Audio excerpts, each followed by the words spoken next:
Beijing and Hong Kong condemned the takeover of C.K. Hutchison's ports in Panama. NPR's Chunwan line to get new signaling system. And a bombing in Moscow killed a policeman on the anniversary of the war with Ukraine.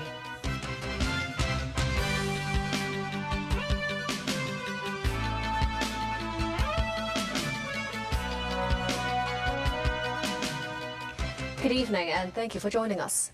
Panama has officially cancelled Hong Kong conglomerate C.K. Hutchison's port contracts after a court ruling and grant temporary licenses to two other companies. C.K. Hutchison says it opposes a forced takeover, saying the move is illegal. Citing emergency public interest, Panama's Maritime Authority temporarily took over operations of the Balboa port at the Pacific end and Cristobal port at the Atlantic end of the Panama Canal, which C.K. Hutchison's subsidiary Panama Ports Company had operated for nearly 3 decades.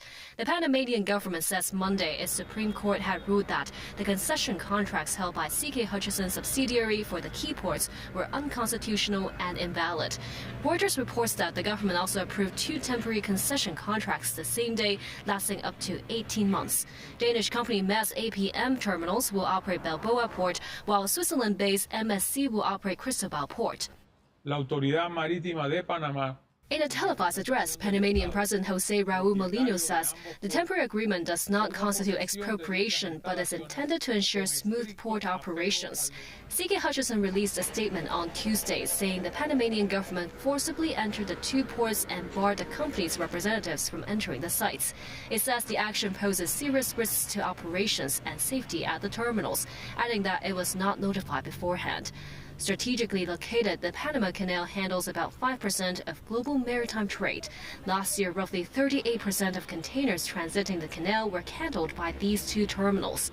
C.K. Hutchison began operating the ports under concession in early 1997, renewing the contract in 2021, originally extending operations until 2047. The Panama Supreme Court ruled that the agreements granted excessive and disproportionate benefits to Hutchison, harming Panama's fiscal revenue. In Beijing, the Ministry of Foreign Affairs cited a statement from the Hong Kong and Macau Affairs Office criticizing the Panamanian court ruling as acting in bad faith and undermining the legitimate rights of Chinese Hong Kong enterprises. Secretary for Commerce and Economic Development Algernon Yao lodged a protest with the Consul General of Panama in Hong Kong over the issue. Yao says the Panamanian government's forceful takeover has undermined the spirit of contracts. The statement adds that C.K. Hutchison has made vast investments in Panama and created many jobs over the years. So the unjust action has sabotaged Panama's creditworthiness and gravely undermined international trade rules. The new signaling system for the MTR's Chunwan line has been approved by the government and will be put into service on the 15th of next month. The MTR anticipates an initial break-in period after the system is installed, but this will not affect operational safety. The current signaling system on urban lines has been in use for nearly 30 years. The Chunwan line will be upgraded to the new system on the 15th of next month during off-peak hours. The MTR says the new system provides a higher level of safety, using wireless communication technology to allow trains to operate on the principle of moving sections. MTR adds once the system is operating normally, existing British-made trains will be gradually replaced by mainland-produced trains. The new system will be rolled out systematically to other urban lines. The Security Bureau is planning to apply for $4 billion in funding from the Legislative Council to expand its SmartView surveillance initiative. That's to meet the police's target of installing 60,000 cameras citywide by 2028 to help prevent and fight crime. Launched 2 years ago, the SmartView initiative aims to install closed-circuit televisions or CCTVs in public places with high crime rates and pedestrian flows. Around 5,000 cameras were installed in the first phase. The Security Bureau says as of January, the system had assisted police in cracking down on 899 cases, including murder and robbery. Secretary for Security Chris Tang said on the Legislative Council's panel on security that the second phase of the scheme is expected to begin in April, aiming to install a total of 60,000 surveillance cameras citywide by 2028, with artificial intelligence, image analysis, and other functions incorporated. The Bureau is seeking some $4 billion in funding. Tang says the expenditure on actual cameras accounts for only 1% of overall spending, noting how the funding is for building a citywide security system and network infrastructure. Lawmaker Perry Yu asked whether police manpower will be adjusted as a result of the scheme. Tang says in the past, officers had to review footage from each camera individually after a robbery, which was time-consuming. With Smart View, investigations could be carried out more efficiently. Resources can then be redeployed to areas identified through the system as high crime risk, allowing for strengthened patrols. The government is also in discussions with commercial organizations about connecting CCTV cameras in shopping malls and other public venues to the police system. On concerns over the accuracy of AI analysis and possibility of misidentification, Tang says AI would not be used as the sole basis for prosecution. While it could help narrow down potential targets, it could not fully replace investigation of detectives. The Bureau added that data stored in the system would generally be automatically deleted within 1 month. Encryption and other safeguards will be implemented to protect personal privacy. A blast at a Moscow train station has killed a police officer and injured several others. This as Ukrainian President Volodymyr Zelensky said on the 4th anniversary of Russia's invasion of his country that Ukraine has defended its independence since the Russian invasion, and he will not betray the sacrifices made by the country's people as they seek peace. Meanwhile, Russian President Vladimir Putin marked the day by meeting with widows whose husbands have been killed in the conflict with Ukraine. Tracy Furness reports. An unidentified assailant detonated an explosive device next to a patrol vehicle in Moscow early Tuesday, killing himself and a police officer. The attack happened minutes after midnight near the Savyalovsky train station in the Russian capital's downtown area. The blast also injured 2 others who were hospitalized. Russia's investigative committee said it has launched a probe into the attack. It didn't name the assailant or his motives. This as Ukraine's security services said that a woman recruited by Russia was responsible for Sunday's attack in the western city of Lviv. The explosion killed a policewoman and injured 25. Reporters were told that it was a coordinated attack in which police were lured to a scene of a made-up robbery before the explosives were detonated. Meanwhile, Russian President Vladimir Putin marked the 4th anniversary of his country's invasion of Ukraine by visiting widows whose husbands have been killed in the conflict. Unfortunately, your protectors, the protectors of your families, are no longer with you, but the homeland for which they gave their lives will always be by your side, Putin told them. Putin also awarded military honors to personnel fighting in Ukraine on Russia's Defender of the Fatherland Day, which falls a day before the anniversary of the 4th-year conflict in Ukraine. Meanwhile, Hungary has blocked the European Union's latest sanctions plan against Russia and said it will hold up a big new loan set for Ukraine. Budapest said it would stand firm until Russian oil deliveries to Hungary resume. Russian shipments to Hungary have been interrupted since January 27th after what Ukrainian officials say were Russian drone attacks which damaged the Druzhba pipeline, which carries Russian crude across Ukraine territory and into Central Europe. Hungary has previously agreed to the loan to Ukraine. Tracy Furness, TVB News. U.S. President Donald Trump on Monday threatened countries around the world to abide by any tariff deals they agreed to despite the U.S. Supreme Court ruling that struck down many of his far-reaching taxes on imports. Meanwhile, China's Commerce Ministry has urged the United States to abandon its unilateral tariffs, also indicating that it is willing to hold another round of trade talks with the world's largest economy. Tracy Furness has more. The US president warned on social media for countries not to play games with what he calls a ridiculous Supreme Court decision, especially those that have ripped off the USA for years, saying they will be met with a much higher tariff and, worse than that, which they just recently agreed to, buyer beware. The court's Friday decision struck down tariffs Trump had imposed on nearly every country using an emergency powers law. The Republican president won't let go of his favourite tool of tariffs, however, for rewriting the rules of global commerce and applying international pressure. The European Parliament announced Monday that it is postponing votes on the EU-US tariffs deal reached in 2025 and asked for more clarity and stability before resuming its legislative process on the matter. This gives us the impression that this is so uncertain what now the development will bring. This 15% is limited based on the Trade Act 122 for 150 days, and nobody knows what will happen after. And it's unclear if there will be additional measures or how the United States will really guarantee that the deal of Sunbury will be respected. American and European Union officials sealed a trade deal last July at Trump's Turnberry Scottish Golf Resort that imposes a 15% import tax on 70% of European goods exported to the United States. Tracy Furness, TVB News. And still ahead. More than 70 people killed in the aftermath of a Mexican drug lord's death. A number of Hong Kong team sports may benefit from the upcoming budget announcement. And fire safety officials want to see a fixed penalty system against safety offenders.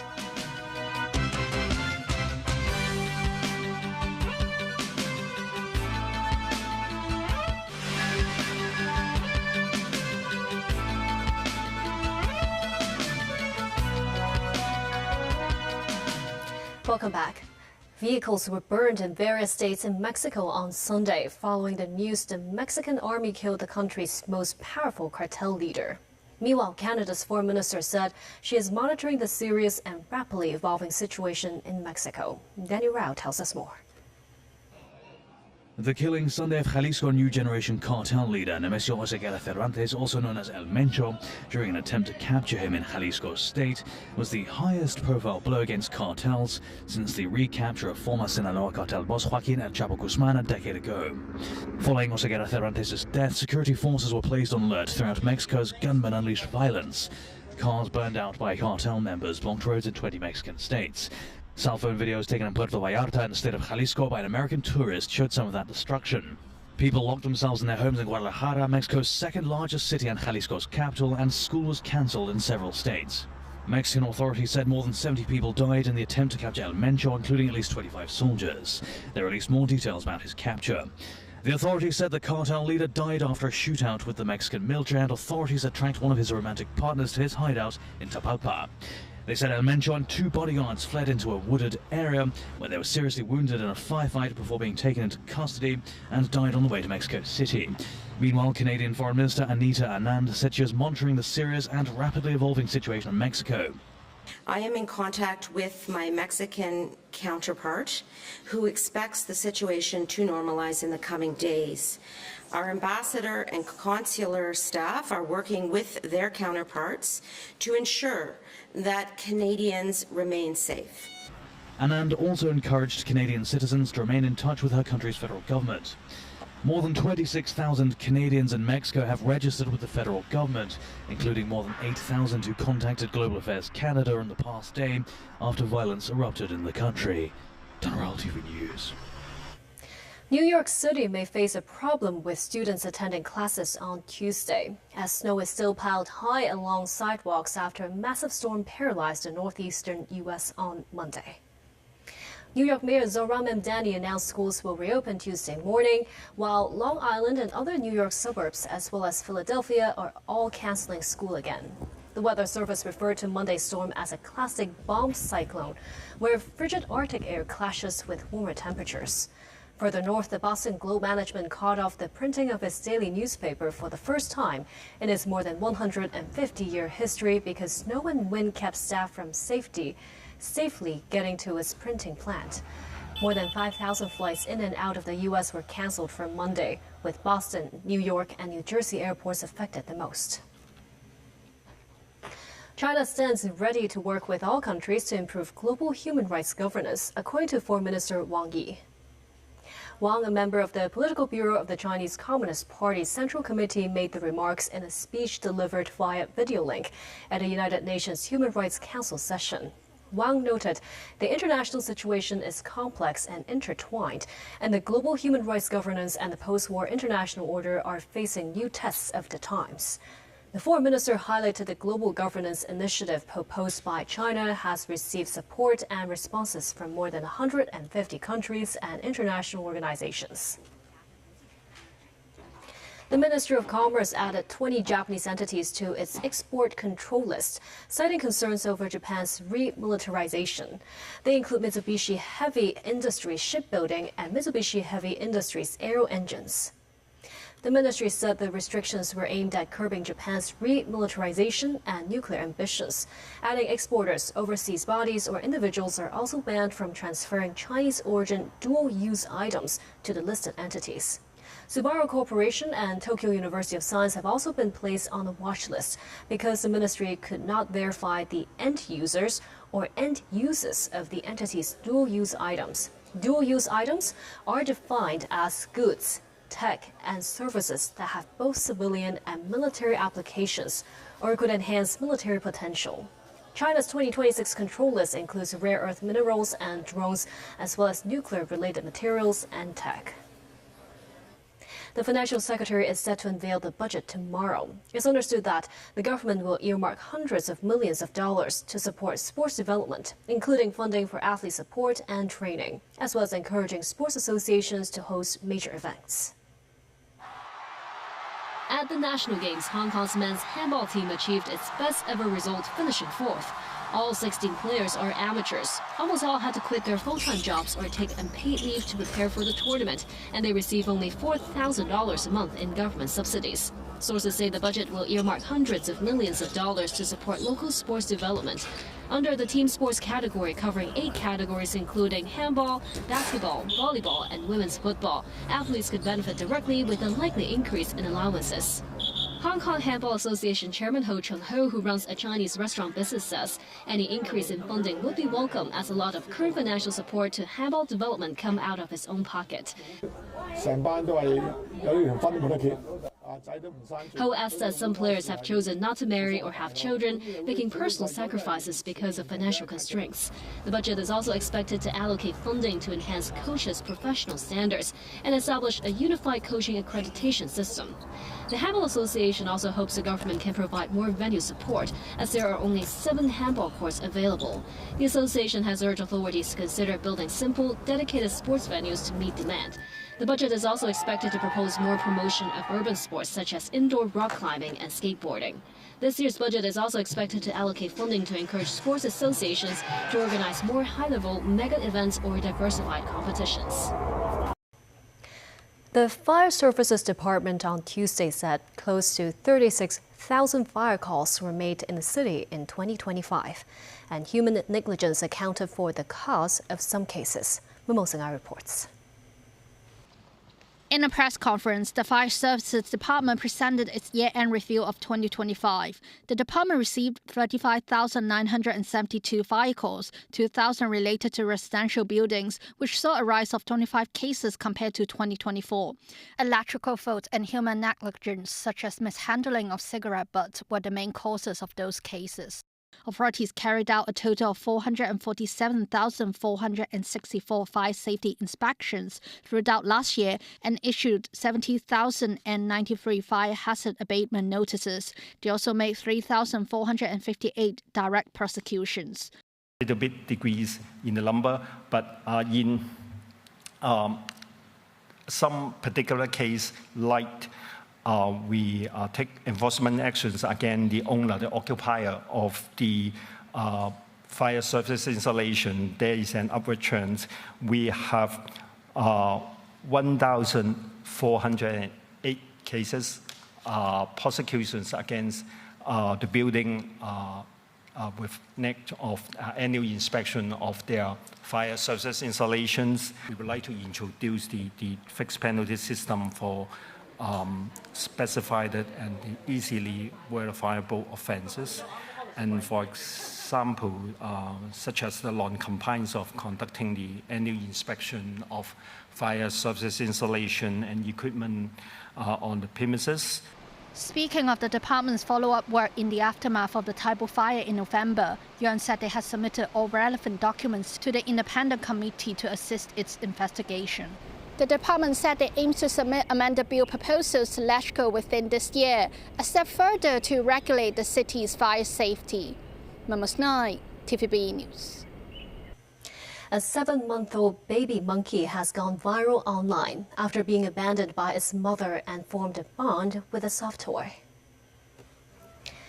Meet Punch, the orphaned baby Japanese macaque at Ichikawa Zoo in Chiba Prefecture, who turned to his stuffed orangutan toy for companionship and comfort. While it has captured the hearts of netizens around the world, he has been filmed multiple times being harassed or pushed away by older macaques in the zoo. Punch's story has sparked attention worldwide, drawing crowds to the zoo. An American influencer even offered to adopt the macaque for $250,000 or 2 million Hong Kong dollars. The zoo says Punch is gradually adapting to its environment with a long-term goal to integrating into the monkey troupe without relying on humans or the plush toy. And that's the news. Thank you for watching.